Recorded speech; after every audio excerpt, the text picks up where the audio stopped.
Good morning, good late morning, good afternoon, whatever that means for you. I thought I would start the Can You Buy a Car from Home show with a clip from 4 years ago, back when Moto Insight and also Roadster were independently owned. And I believe this is Michelle, I believe worked for Roadster at the time. Not sure if she still does, but I thought I would start with a quick clip from 4 years ago to see what's changed or what hasn't. Here we go. Engagement bucket, right? Like, we know that if we do this and customers come to our website and they can retail themselves, basically, that we're going to increase engagement for all the reasons that Chris just said, right? That you can see more of it, you can interact with them.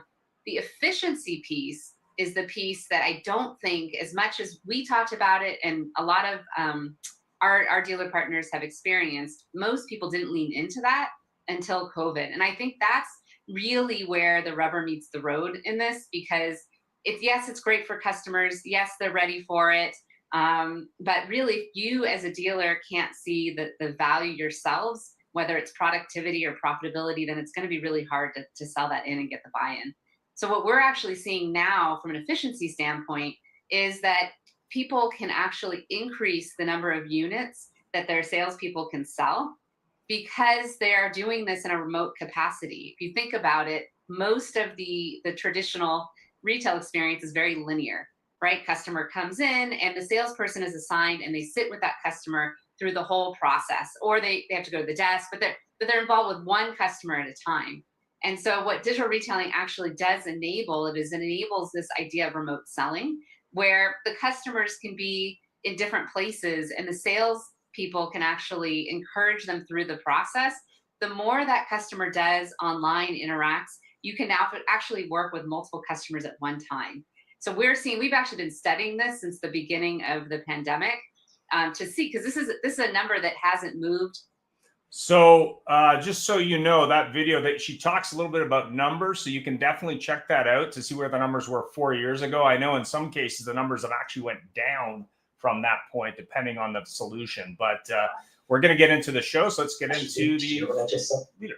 Here we go. Does the puzzle have Wi-Fi? No. Yeah. I just fucking see. Go ready. Here we go. Do.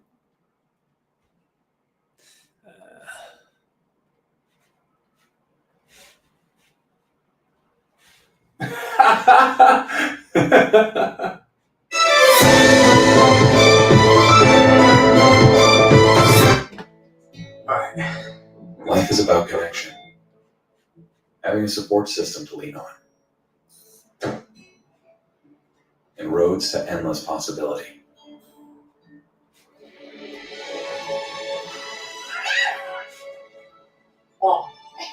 At every turn, guiding the way, we are building the connections that move you.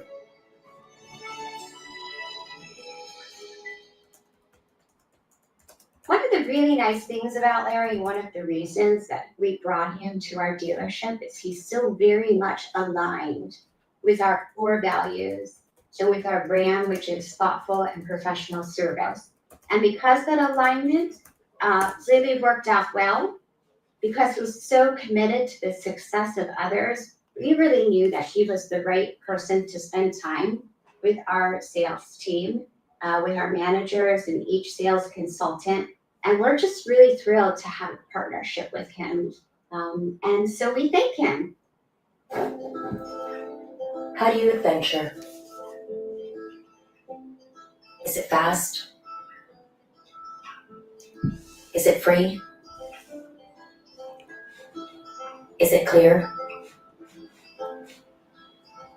Is it rugged?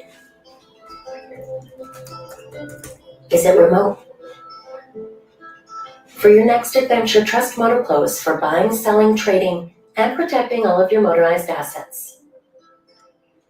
Powered by Disclose Dealership Management Dashboard, your all-in-one DMS, CRM, menu, lead gen, inventory, staff, client, and deal management solution. Disclose DMD, like a DMS, only better. Mention promo code AutoHub2025 to get special pricing including waive setup costs, no contract, and your first month's free. Car dealers often underestimate the power of social media. Are you wondering why my face is plastered in your newsfeed? Are you a GM, dealer principal, or a manager in a car dealership wondering why you see me all the time on Facebook, Instagram, LinkedIn, TikTok, and all over social media? Well, that didn't happen by chance. I target car dealers that are in-market shoppers for social media services, and I'm going to do the exact same thing for you so that you target in-market shoppers for your brand of customers that purchase your vehicles. During my Viato days, helping car dealers appraise and price cars, everyone was asking me, what do I do on social media? What do I do with Facebook, Instagram, TikTok? And this was back in 2016. So here we are 10 years later. I started a company, became an entrepreneur, and now I help car dealers. They either outsource their social media needs to us, or we have a training and education center where we can teach all of your employees how to do social media in-house. 90% of consumers actually follow a business on Instagram. The average adult sits on TikTok for 2 hours a day in the rabbit hole. To learn more information about it or to get a demo from one of my sales associates, click the link below. We would absolutely love to help you. All right. Let me get rid of that. And let's get into it.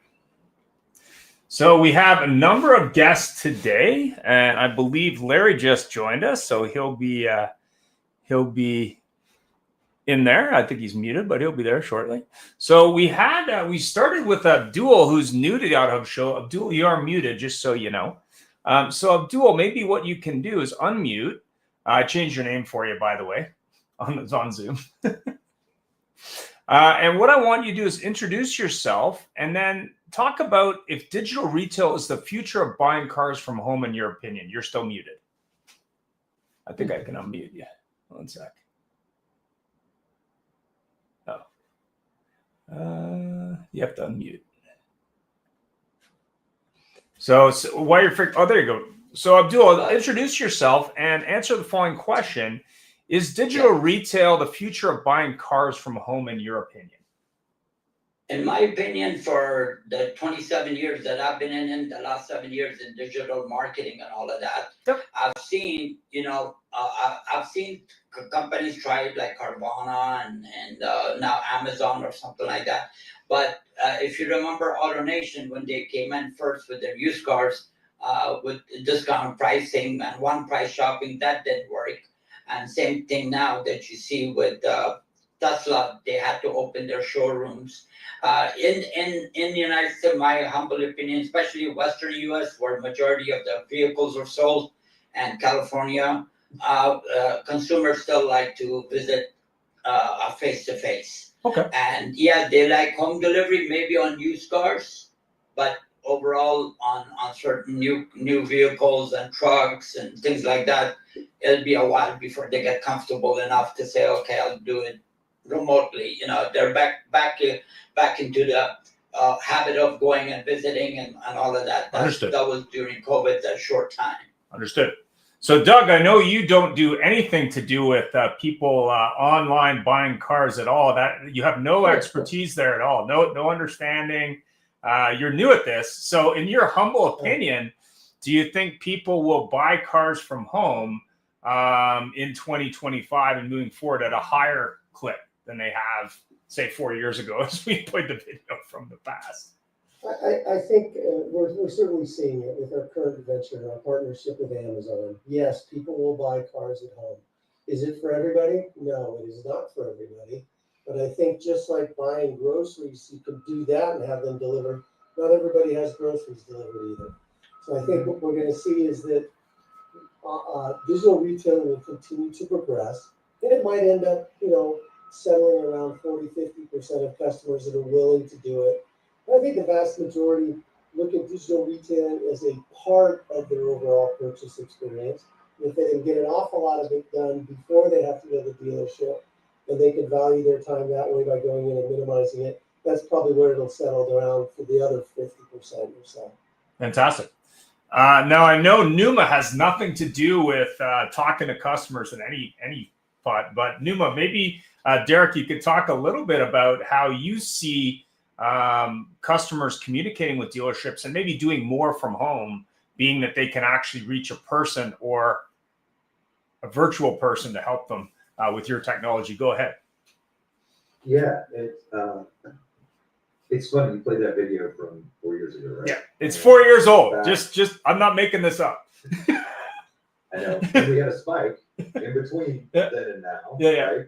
With COVID and all the things that happened afterwards, and just it's crazy when you look at it from that standpoint. But I don't know. A lot of people know that I used to work for the Cardone Group in Grant Cardone. Yeah. And I was there for 18 years, and we were the first people to bring digital retailing product to the market in 2012, and we went wide with it in 2015, trying to get it launched.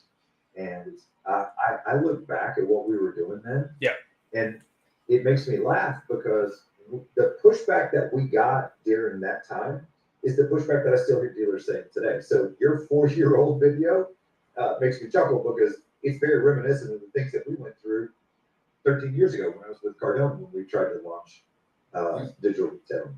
And there's a couple of things that I think are really relevant. Kind of to Doug's point, there's some players that are coming to the market that are going to change the game, and we have to adapt in regards to that. To Abdul's point, at the end of the day, right now, people still want to touch and feel the product. A lot of people do.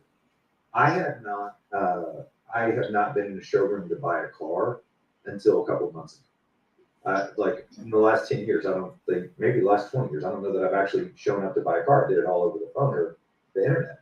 And I wanted a new vehicle, but it had some new technology that I'm not familiar with. And I'm like, gosh, I really need to go in and see this before I make a decision on it. Right. And that's what I did. I handled most of the negotiations online, but then I went in and finalized the transaction. So I think that there's a hybrid that has to come into play.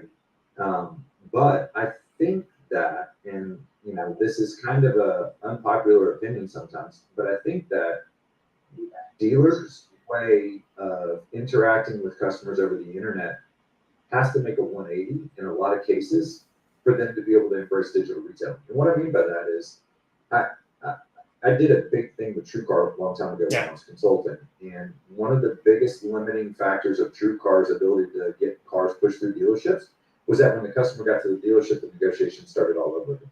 Right? Because the dealers are doing what? They're trying to maximize their profit. Right? And I would love to see a meta-analysis of one price dealership and their digital retailing compared to traditional negotiating stores and their digital retailing percentage. Because if the dealership's idea of how they handle online is centered around maximizing that profit once they can engage the customer, they're never going to embrace digital retailing. Well, I have an interesting data point that might help you with that, which is kind of interesting. I'm ready. So years ago, when I sold retail cars, Toyota dealers in the area that I worked in, which happened to be Vancouver, British Columbia, they agreed as a group to do one price selling. So they said, listen, we're not moving. That's the price. You don't like it, don't buy a Toyota. We don't care. Like, that's what we're doing. Now, customers initially were like, we don't believe you. We're going to go to other Toyota dealers. And we're going to test it.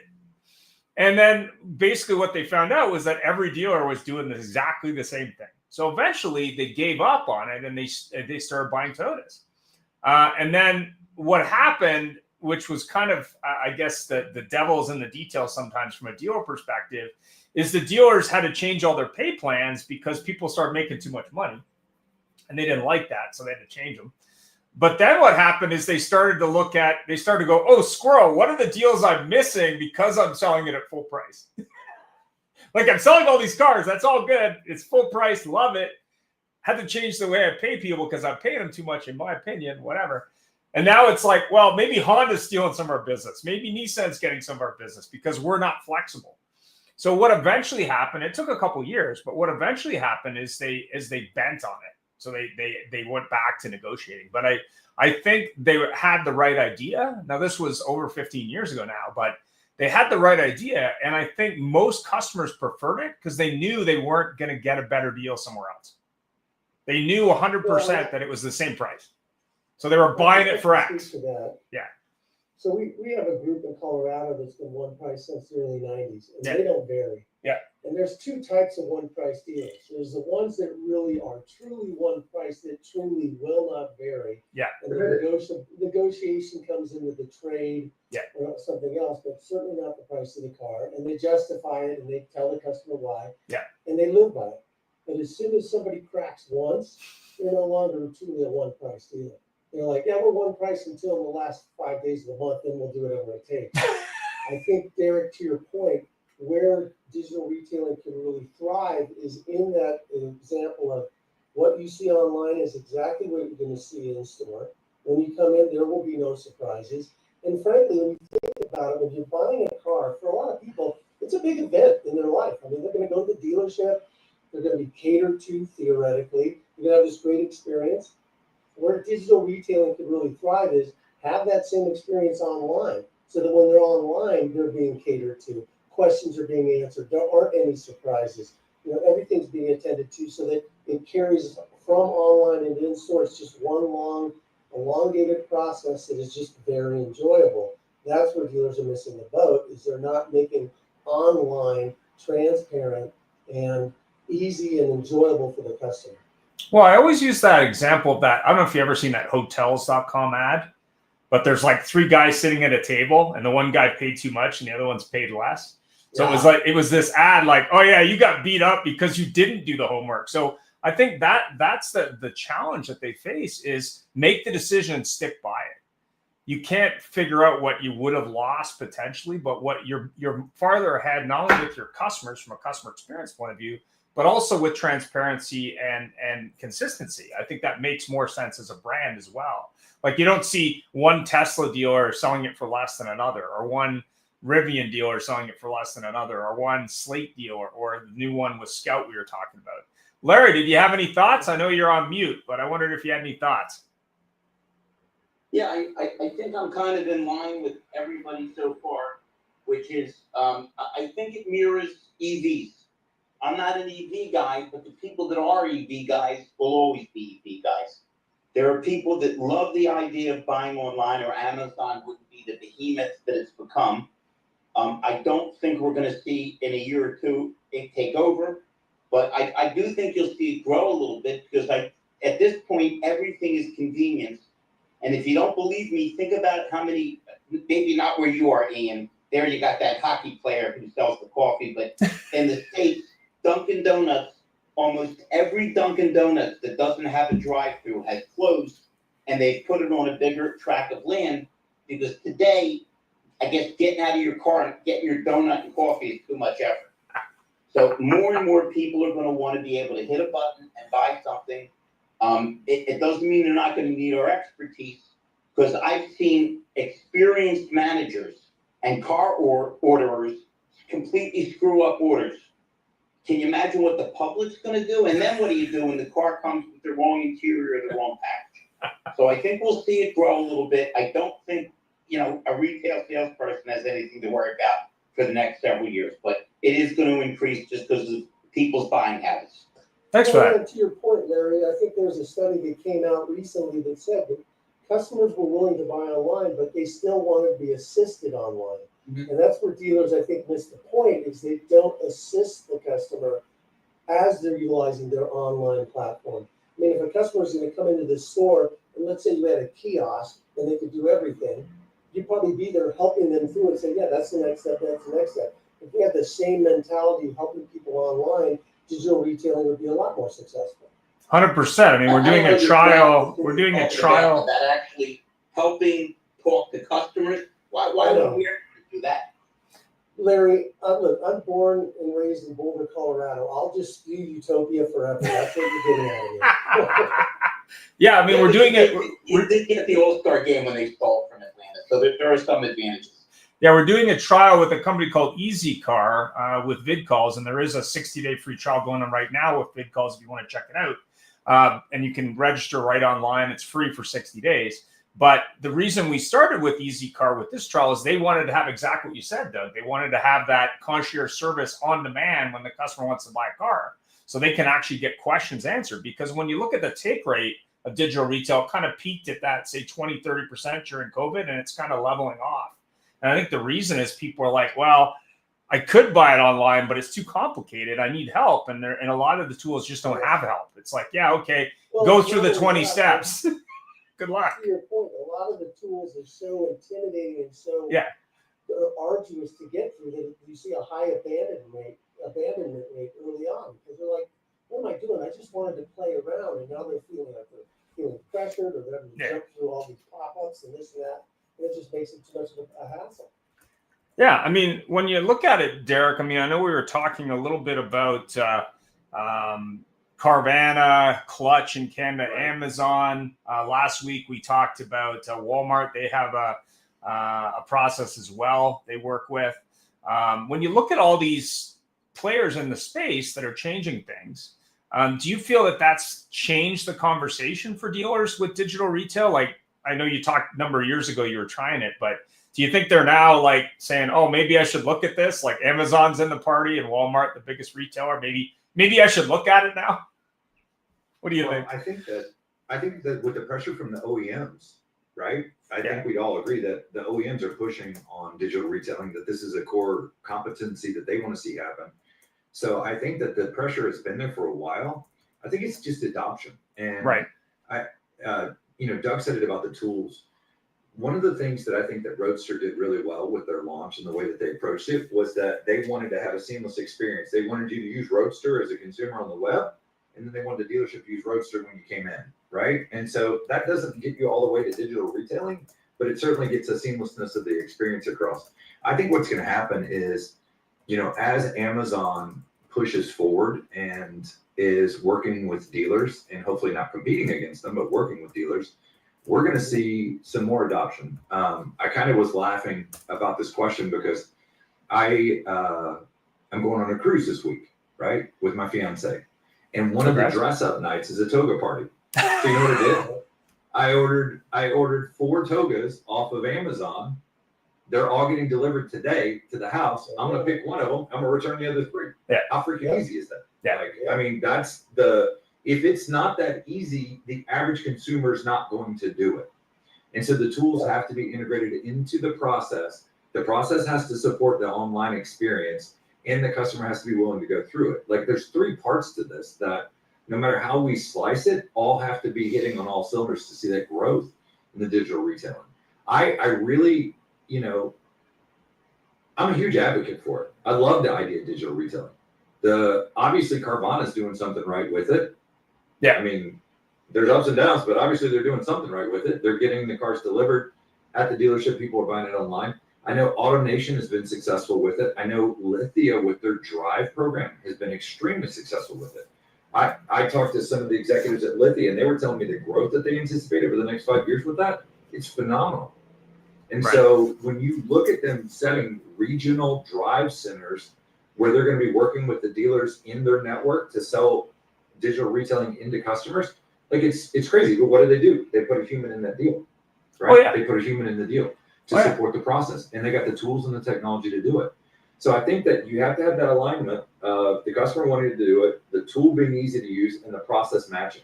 And I think that that's really the challenge. And I think that's what's going to happen with Amazon and these other iterations, is that we have to acknowledge this is a threat to the way that we do business, and the direct-to-consumer model is a threat to the way that we do business. I know that the VW and Audi dealers are filing lawsuits against Scout, right, to try and stop them from going direct-to-consumer, but I don't know. I've read that that's got a good chance that it's going to go, that Scout's going to get a change.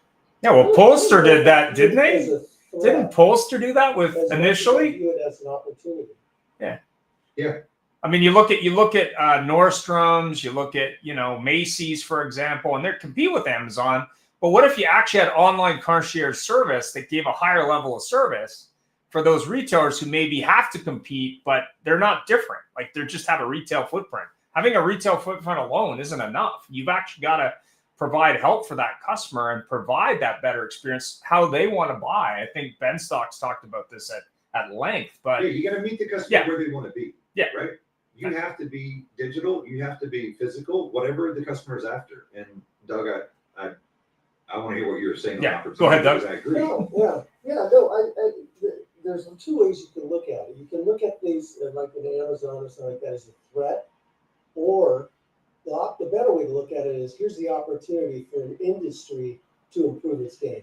Let's face it, no industry has as many black eyes as the auto industry does, and anything we can do to change the customer's perception of buying cars should be embraced. And if it's, I'm fortunate that we're involved heavily with the Amazon program, and we know what's going, how it's working. And if that's the gateway for others to, hey, wait, there is a better way, then we all win. Yeah, I mean, when you look at, not to bring up hotels, I'll come again, but when you look at Expedia and other companies, if Hilton Hotels had done a great job selling Hilton Hotels, why would they need Expedia? If American Airlines had done a great job selling American Airlines Direct, why would they need Expedia? So it's really a question of, yeah, maybe that's a sales channel for you, but you still have to focus on the customers that are already in your database and say, okay, we need to also increase the experience for our existing customers, right? What do you think, Abdul? Well, the thing that we're going is that's why we've created the platform for the dealerships. Yep. Parallel to the dealership website. And what we're doing is that we're allowing now the dealers starting September after Labor Day that we developed our platform where they input as many, starting minimum 25 used cars to whatever. Yeah. At free cost, okay? Free upfront cost. We market it, we rebrand it, and we rebrand not only the dealership, but we rebrand that particular used car or new car, whatever that the dealership wants to sell. And then in turn, we turn that into a lead, and that lead gets transferred to the dealership CRM. And I'll send you the link to you once the meeting is done. And the great thing on that is coming from one of the top experts of IBM Watson. Yep. That a dear friend of mine, a longtime friend, that left about 3 years ago and opened it up. And now my son and I are heading the platforms here in Western US, and Larry and Rhonda's helping us in the East Coast. And that way, that particular consumer knows exactly the car they want, the price that the dealer negotiated, and we sort of send that back to the dealer. Here's your lead. Here's what it's an organically generated lead. So it's a branding on that particular car, and then you pay us when the car is sold. So now what we're doing is that, let's say on the average we do 200 leads per month for them. Their conversion should be at least 25% because it's on that particular car that they want, and not buying a third-party buyer car. Or so buyer lead or anything like that. So you guys could work with, say, a dealer that used Numa A to Z Sync to sort of enhance that experience. It's really about how they generate the lead, correct? Exactly. Understood. And we do have certain questionnaires to make sure the dealer has the consumer's full information, contact information, whether they have a trade, and a credit rating of whether they have a fair, excellent, or good, very good or excellent credit. Understood. You know? So you're rating the lead as well. So yes, if I've got a customer who says, hey, I want personal help, someone like A to Z, or if I want other help, obviously Numa could help with that. But really at the end of the day, to me, it's about the reason these new entrants have come into the industry and are changing things is because we've failed as an industry to provide that level of customer experience or frictionless experience that these other ones are doing. Yeah. With AI and what our AI is not only completely compliant and there are several over 5,000 agents that we have on branding the cars and the dealership parallelly without touching their website. So anything that happens goes directly, and their Google rating. So within short 2 to 3 weeks, they're on the front page of Google. Within 4 to 6 weeks, they're in the top 5, and they'll stay on as long as they are business with us. With a short-term commitment, just a 90-day trial, so they could try us out and see what we're all about, and then we can go into a long-term relationship. Understood. So yeah, I mean, go ahead. Let me ask you a question. Yeah, sure. I'll throw this out to the group. It seems like, you know, the game Whack-A-Mole, where the mole comes up with the gopher, with the gophers. Yeah, exactly. Let me it seem like to a large degree our industry is a massive game of whack-a-mole? So in other words, think about digital retailing. Yep. It was dead until COVID hit. Then it came up and said, God, we got to do something. So they attacked digital retailing. Then COVID subsided. So digital retailing went away. And now let's just make as much money as we can because now there's fewer cars. It's always like whatever the issue of the day or the period is what they focus on. The smart dealers, I think, are the ones that look at that and go, wait a minute, we could parlay this into a long-term change. Yep. Forward looking. Yep. And Overlooking. doing that, right? They're just doing the fire of the moment is what they're focusing on. The smart dealers are really making it part of their long-term business. Am I off base? No, you're not. I mean, there was an article I saw this morning on used cars, and I've been talking about used cars being the opportunity now for probably a year. And there was something like, oh, there's a shortage of used cars. The turn rates are high. And I was sitting there going, yeah, we knew about that last year. But more importantly, what were you doing to put in place when you had all these new car sales going well? Why were you not looking at a long-term strategy for, say, service, which is going to be the next opportunity for sure, if it isn't already, and used cars? But to your point, when I'm at a dealership and I'm going, okay, well, have you invested in digital retail? Do you have a system to make sure all your calls are being answered, like Numa, for example? Are you looking at frictionless experience like A to Z Sync? Are you looking at training for your staff to maybe promote the dealership better, creating a different customer experience, looking at your ad spend? I agree with you. I agree with you 100%. I think Doug dialed into human nature. Yeah. You go to the doctor and he tells you if you don't stop drinking or you don't exercise, you're going to die, and all of a sudden you start exercising. Why the hell wouldn't we embrace things ahead of time instead of being behind the curve? But it's the nature of human beings, and it's certainly the nature of dealerships. We've all seen that in sense. Oh, yeah, 100%. And I wanted to ask Derek a question because we, obviously in 2012, 2014, you were pushing digital retail. Obviously at the time you were getting, customers don't want that. Oh, it's too complicated. Oh, our guys don't get it. People don't want it. We're fine, right? Like what we're doing works, right?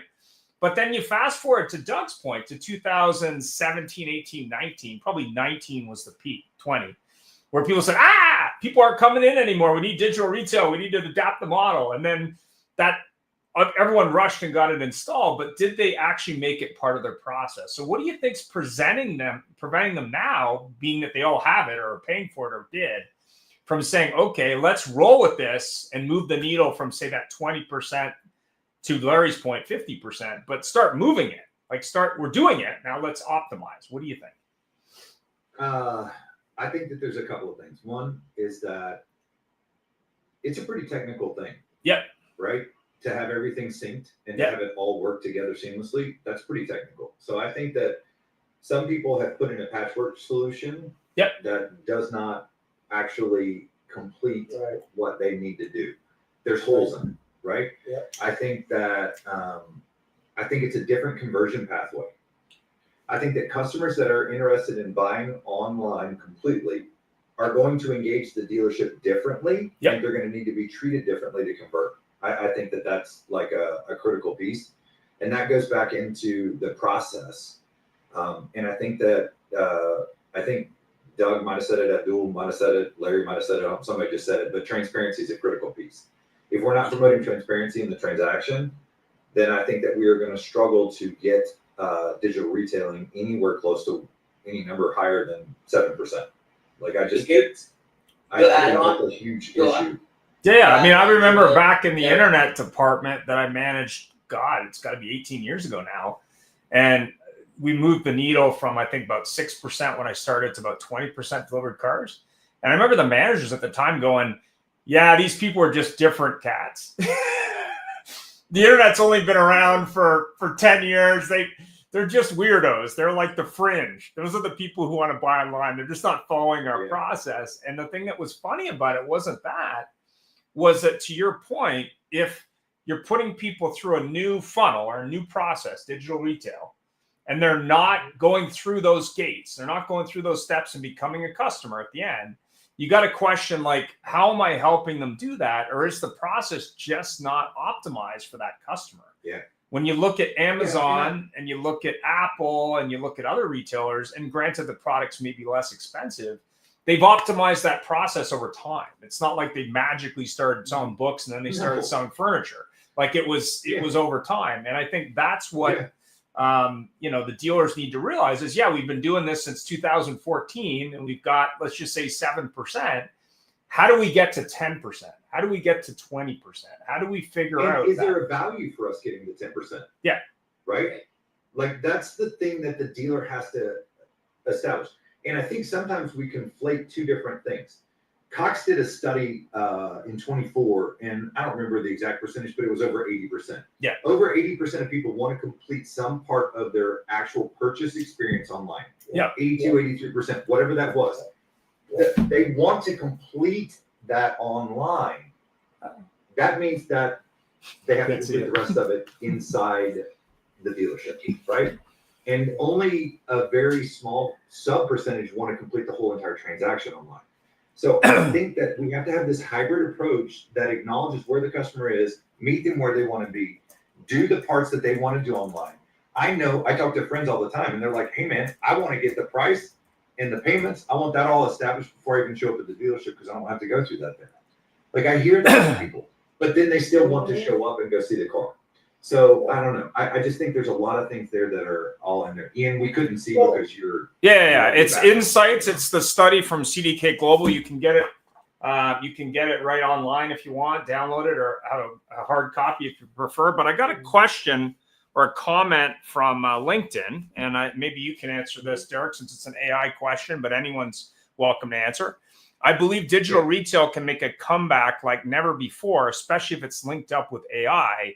AI follow-ups, the redundant repetition of tasks, it can basically streamline your entire process. It's from Hamza, is the gentleman who did the comment. So what do you think about that? I mean, obviously Doug could speak to that as well, but go ahead. Yep. Can I add something to that? Yeah, go ahead. Here's the thing that I think we're going to be a huge help to bring in because of the expertise from our CEO.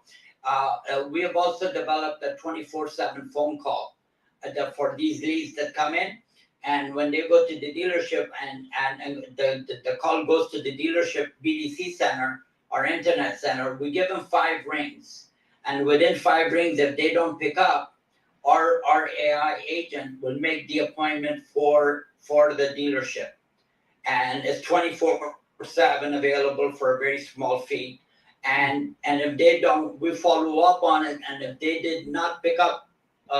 They did not follow up, let's say it's close of business, and the following day that lead was not addressed, then we'll pick it up again and give the dealership a ring or an email and say this lead has not been touched to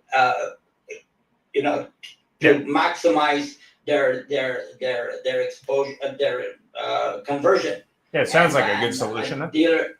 Yeah, and consumer satisfaction, because once they get a finance manager on hold online and the finance manager on the phone can say, okay, we need this done, and consumer will do that. Then, like you said, for the final paperwork, they'll come and sign over and to test drive the car just to get a feel of it. Understood. Nothing like the smell of a new car. Understood. Well, so Doug, do you do anything with AI and follow up? Do you do anything there? Yeah, so let's address that. So when you think about it, take cars out of the equation and buying anything else on the internet, right? Yeah. I can pick it out, I can pay for it, I don't have to negotiate it. It's pretty much a simple thing to do, okay? Automobiles are different. So if a dealership's going to be, negotiating, that adds a certain element of, that adds some complexity to the transaction. But let's assume that a dealer is going to be fully transparent. Let's assume that the dealer is, the price that they see, they're going to honor the price when they come in. Yeah, there's an awful lot that AI could handle that would just be menial, very simple, transparent responses to customer requests. You could get an awful lot done because I don't necessarily need a human if my process supports that level of transparency. But if I'm a dealer that wants to play games, or I'm however you want to define it, no, AI, all the AI in the world isn't going to make that experience better because eventually I'm going to have to deal with this human that's going to try to play these games. Understood. So it depends on how the dealer adopts it and what his overall philosophy is with his digital retailing. as to how much I think AI could truly impact the effectiveness of the transaction. Yeah, thanks for that. Derek, what do you think? I mean, obviously you guys deal a lot with AI. Do you think that could fix it?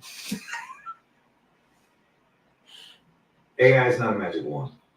Agreed. It is a part of the solution. Remember the last, you had asked a question the last podcast that I was on with you, and you said, is AI the answer? And I said, it depends on what the question is, right? Yeah. And what I believe is that with AI, we can actually accomplish significantly more, especially redundant tasks, repetitive tasks that dealerships fail to be consistent on. Yep. Right. And to Abdul's point, AI is available 24 hours a day, 7 days a week. So we can communicate with the customer. But at the end of the day, the decision-making process still rests at the dealership. That's why human in the loop is absolutely critical. So can we safety net? Yes. Can we streamline? Yes. Can we handle repetitive tasks? Yes. Do we still need an employee at the dealership to say yes to the deal? Hell yeah, we do. And we need to have those people involved in it at the beginning. And so that goes back to process. You have to build your processes so that they maximize what you can do with the available technology. And AI is going to continue to improve over the next, 12 to 18 months. We're going to see considerable leaps in what AI is capable of. But AI is not the complete answer.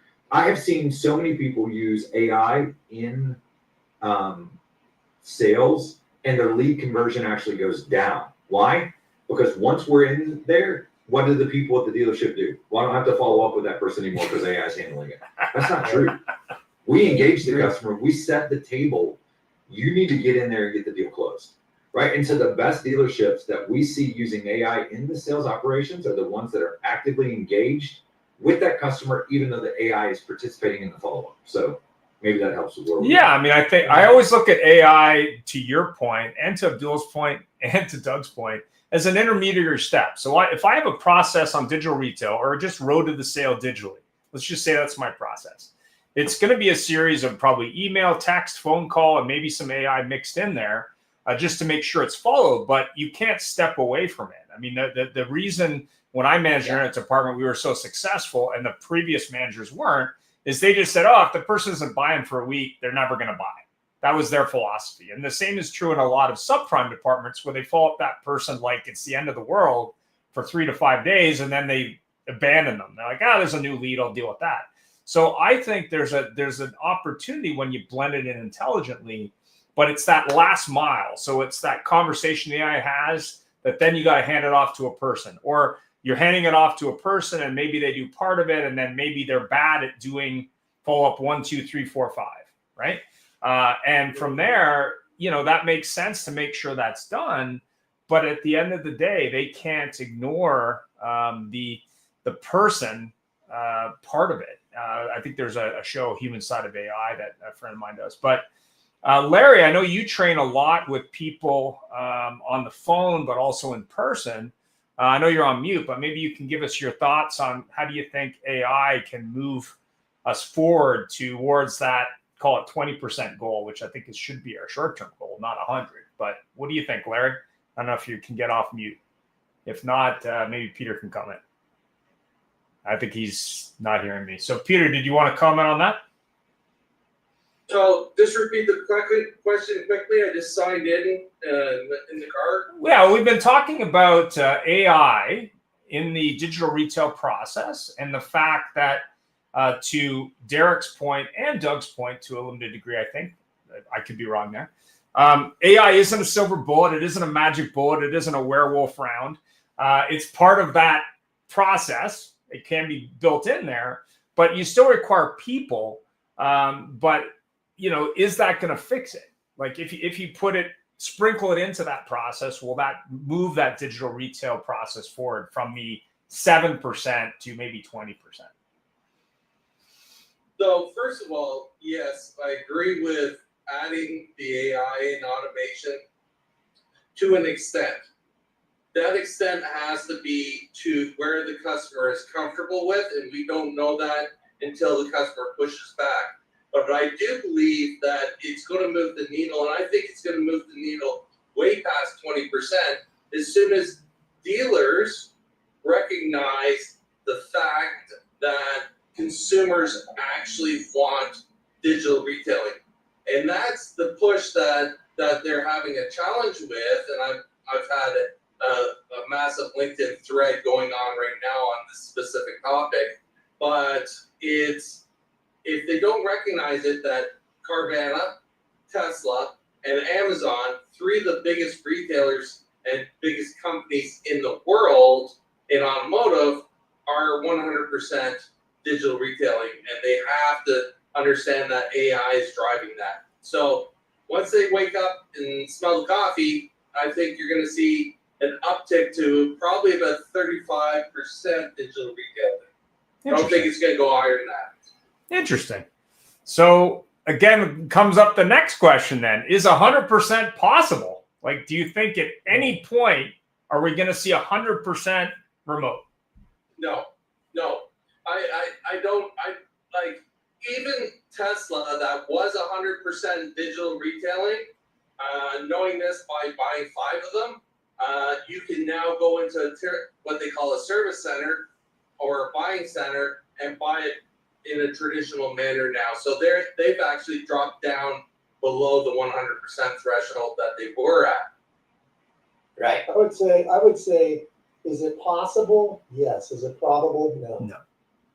So what do you think's realistic? I mean, I know we've been talking a lot about EV mandates, but recently, what do you think's realistic? Like, as an industry average, if everyone was to put in the best process possible, what do you think? Like, if everyone was A to Z and everyone had AI. I think it could be as high as 40% over time, but I think if we're looking decades from now before it's that people are that comfortable with it. I think a lot will change in the market. You know, as Derek said, I mean, you have other players coming in wanting to do direct to consumer. So over time, the market will shift to being able to buy directly from a manufacturer, being able to buy online, become just part of it. So I think 40, 50% maybe by 2035, maybe. Sure. Right. What do you think, Derek? I mean, I know you deal with a lot of AI-based calling and stuff and other things. Do you think that 40% is possible? I mean, 100% I don't think, but that's just my opinion. Oh, I got another comment. Go ahead. What I'm concerned with is that we end up not moving as an industry, and more of the direct consumer brands are taking that space, and it's a continual erosion of the online sales that the traditional dealer sees. So I just feel like this is an adaptation that we have to keep pushing forward with, and that I think that 20%, like you were saying, is really the first threshold, and then 40, 50% would be amazing if we got there within the next 5 to 10 years. But I think that we need to be cognizant that there's a threat there, and there has been for years. And Carvana and AutoNation and TrueCar Drive and other people are starting to take market share, even if it's just in used cars at the moment.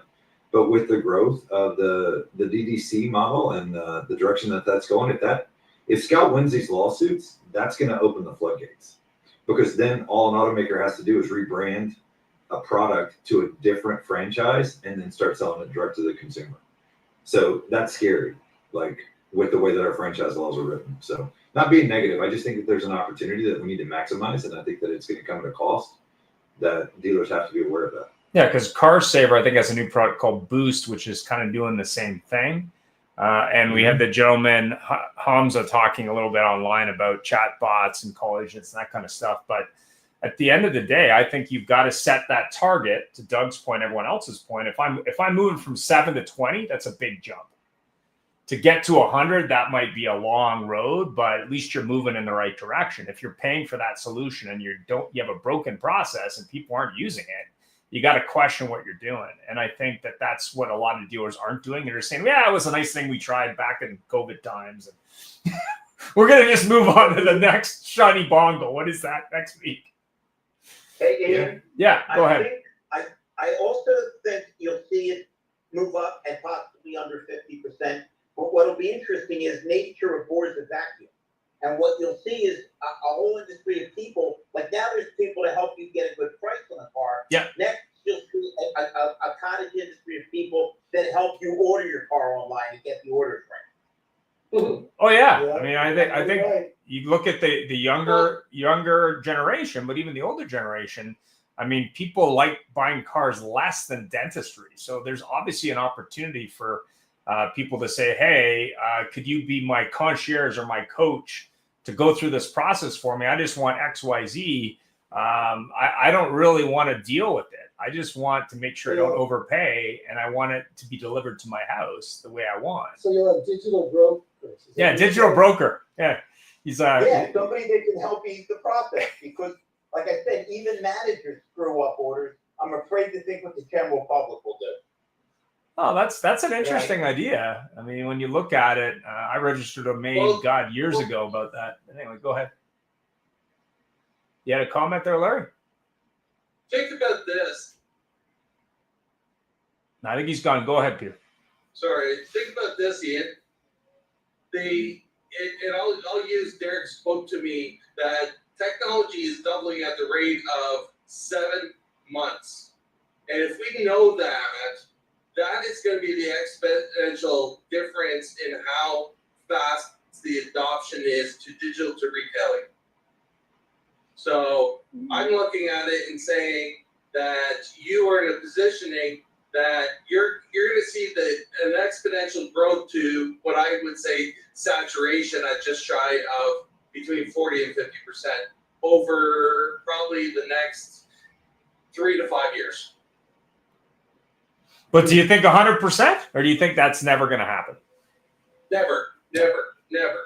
It's never gonna exceed it, because you still have the people that want to look, touch, and feel, and unless you give them the opportunity, and Ford had this program years ago called the Commitment Program in Europe, where you had a 30-day return policy on any car, new or used, at a dealership. And Ford would buy it back internally and then run it through their internal auctions back to dealerships. So you had until they go to that kind of process where you have a situation where they're guaranteeing the return of a vehicle like you can with electronics, you can with clothes and everything else through Amazon and other retailers. They're never going to get the saturation past 40 to 50%. Yeah, I mean, I always think of Zappos. I think of Zappos here, where women would buy 3 pairs of shoes and they'd ship them, and then they'd ship the ones back. I mean, I think that's a little excessive, but an exchange policy might be it. I also think that ultimately it's like you can roll out the most amazing offense in football, but it's still blocking and tackling. So you could have this great digital retailing tool, but it's still a human person-to-person business. And there's a large percentage of people that are going to want to do that. So you're still going to have to be process sound in order to make any process thrive. Yeah. We're almost out of time. We're almost out of time, so we got time. Go ahead. Yeah, well, I was going to say one other thing, because with all the other accessories on Amazon that you buy do not have depreciation clause that new cars have. So when a new car in California, because we're on spot delivery, is registered and delivered, and even if you give them 30-day guarantee, come back as a used car, because you lose tax and license and registration, right? And the depreciation on it. So that's a big hit for the dealerships to go more than 20% on home delivery and be convinced of bring it back within 7 to 10 days. Yeah. On used car, that's not a problem, because you cannot get any more used car label. In California, you deliver a new car and it comes back, and especially even if you registered it under a wrong VIN number, it may go as a used car once the registration and tax and license are paid. Yeah, I was trying to think of one car. Second largest purchase in most families' lifetime.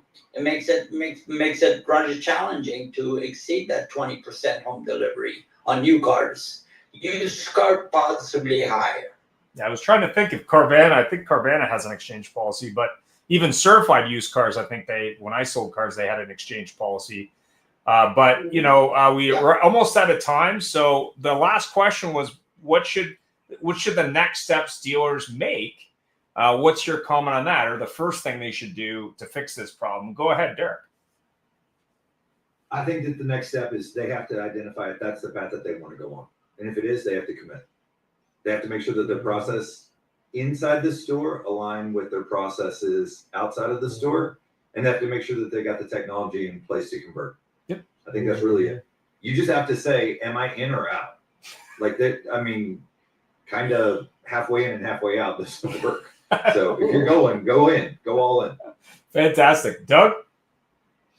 I think a couple of things. I would agree. You have to decide what your direction is. Second is, do a tech audit. Audit what you have now, and if it's not compatible, make some changes. And thirdly, I think the OEMs need to take off the handcuffs and let dealers pick the platforms that make most sense for them, not the ones that the OEM is mandating they utilize. Because I think a lot of dealers are hamstrung by what the OEM is mandating, and that is directly affecting how well their process is in the store. Agreed. Fantastic. Peter, final thoughts? Well, I would agree 100% with both Derek and Doug. You're both spot on exactly with what I was going to say. But the last thing I would suggest is have a real business plan.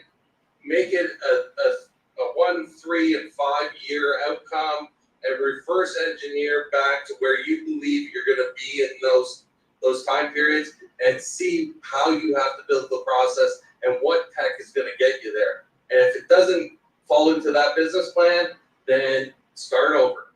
Fantastic. Abdul? Yes. Final thoughts on what dealers should start with? How should they go about doing like this? I said, it's a commitment to the process, and we're very, very committed to streamlining dealership processes, whether it be from sales to BDC to finance to serve, and most importantly, service, because that's the cash cow of the dealership. And that's the strength of our platform that we're offering to the dealers now, that they could utilize our platform and marketing and branding and bringing in traffic to service and sales. But the thing is that commitment and we're sticking to their process. Fantastic. Larry, what do you think? You're muted, just so you know. I don't know if you can unmute. Totally up to you. Larry? I think it's just a matter of them get their process together and tie in with everybody. They can do it. They've done trickier things before. Fantastic.